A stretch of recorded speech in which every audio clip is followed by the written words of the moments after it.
Once again, we're going to look at another school here. This is a small school. This is going to be a brief introduction of one of the schools that I think is pretty good. This school is called the University of Maryland Eastern Shore. This is actually my alma mater. I went there over 30 years ago. It's a small school tucked in the corner of Maryland. And we call this school HBCU, which is Historically Black College University.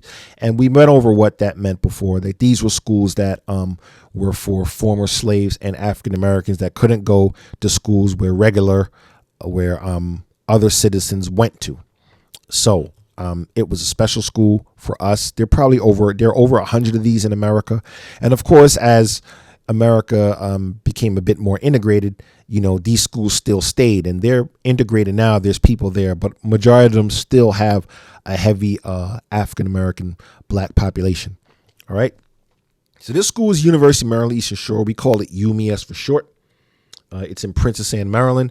It's about 2.5 hours away from DC, 2.5 hours away from Baltimore, 2.5 hours away from Philadelphia, about 4 hours away from New York City.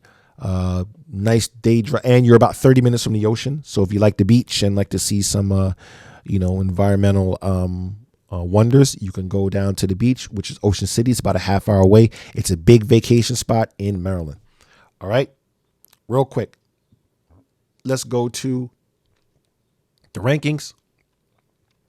Ranks between 331 and 440 in national universities, and like I said, I would take rankings as a grain of salt. That's just me personally. I think it all depends on where you fit in. Out of historically black college university, it's ranked number 16, and that's debatable. Of course, I'm going to say it's number 1, but I'm biased. And 169 to 227 in top public schools. Okay. Now, if we look at in terms of students, there are about 1,800 students there. In-state tuition is about $8,724, and you're looking at about double that rate for out-of-state.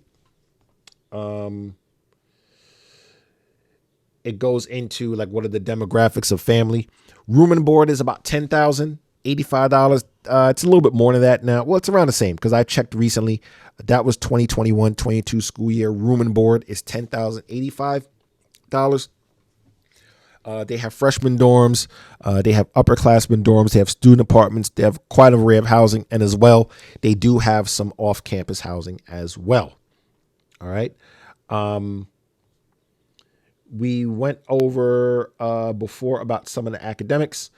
So let's look at the campus size. The campus size is about 1,100 acres. And the reason why it's a lot of acres there is because, it is a land grant university and they do have a farming program there. So you will see a lot of cows and horses and things on that campus. Now, good thing about University of Maryland Eastern Shore is that they are on the Common App. So you could apply through the Common App to figure out what your status is. And it has an acceptance rate of about 81%. So as long as you're a medium to high end student, you won't have any problem getting in. But remember, it's not just getting in, it's finding the money that we're looking for. All right. Now, if we look on their website, I'm going to skip to some of the scholarships that they offer or connect. Well, these are scholarships that are there that some residents take advantage of, that they support and that they told us about. We have the Aga Khan Foundation Scholarship, which is for international student residents of Bangladesh, India, Pakistan, and Portugal. American Association of University Women, grants for international students. American Speech Language Hearing Education for grad student scholarship. Asian Cultural Council fellowships and grants. Fulbright program for foreign students and foreign language teaching assistants. Empower Financing Global Citizenship Scholarships. Paul and Daisy Soros Fellowship for New Americans. Rotary Fellowships, Grants and Scholarships International, and International Student Scholarship Search Engine. So there is an International Scholarship Student Search Engine, which is independent of the university. So this is something that you definitely want to get on, register, and see what money is available. All right. Now, let's look at the academics here. We're going to go to undergrad. We're going to focus on that for right now. We see that we have an array of programs from accounting to human ecology, finance, environmental science, a lot of there's a lot of research going on the campus. There's also a heavy amount of master's and doctorate level students. What I do want to let you guys know is that you may see that this is one of the very few schools in Maryland or even on the East Coast that has an aviation science program. Now, remember, aviation science, if you're going to be a professional pilot, you have to factor in additional fees in the professional pilot program. So, for example, you have to pay for your lab fees to fly on top of your tuition. And a lot of students don't understand that. So the tuition does not cover your flight hours that you need to become a professional pilot. And I say this because this is a school that's a destination for many people that want to come and be a professional pilot. So unless you're getting some sort of aid or your government's paying for this, you're going to have to pay the extra money for flight time. Flight time is not cheap. Don't think it is. It is not cheap. All right. There are a few other campuses. In Maryland they have, like there's I think they might have a campus in Hagerstown, which is another town in Western Maryland, and they have other campuses you could take classes. Now, the good thing is that University of Maryland Eastern Shore is part of the University of Maryland system, which means that there's several schools that are in the state of Maryland that all fall under the state system, which makes it easier for transferring, maybe taking classes here and there, and it's a pretty good rate for students that live in Maryland. So remember, state schools only have to pay a certain tuition, whereas people that are outside the state, international students, have to pay a bit more.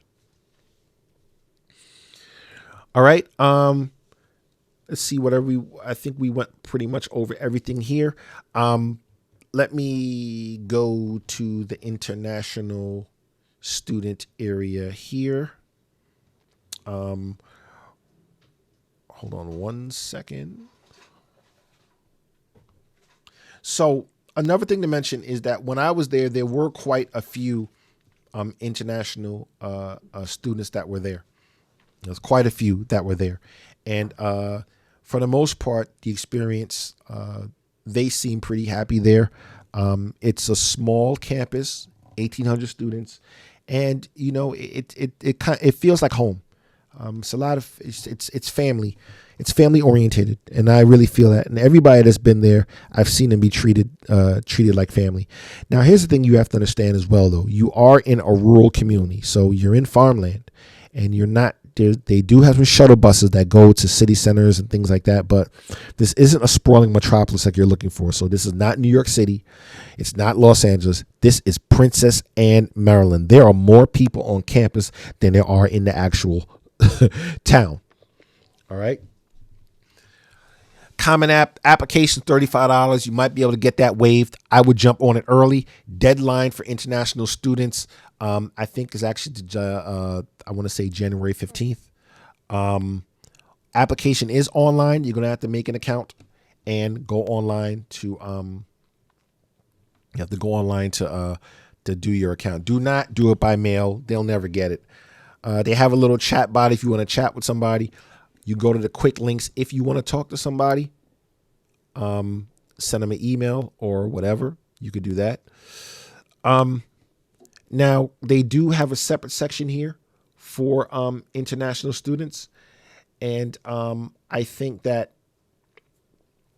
that's one thing you always want to look through. So we have, for example, here, if this is the site here.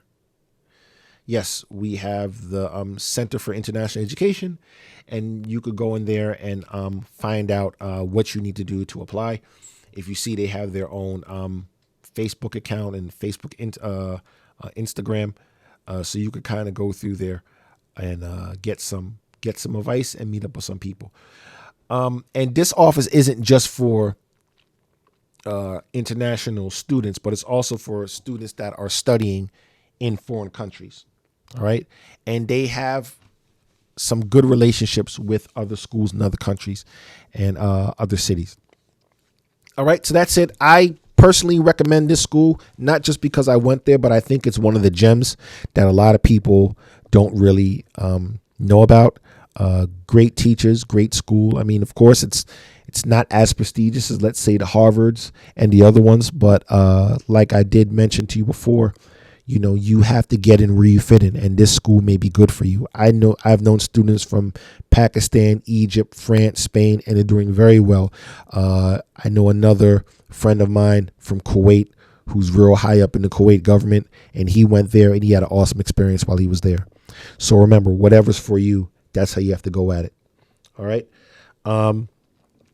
You could ask any other questions, contact their admissions office, and they'll try to get you as much info as possible. And this is probably one of your schools. If you're a strong student, this is definitely one of the schools that you should probably put on your list as almost assured to get in, because like I said, it's an 81% acceptance rate.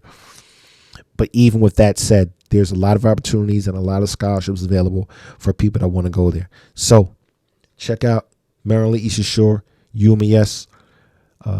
This is my home. These people are like my family, and they treated me good and treated other people good. So I think that it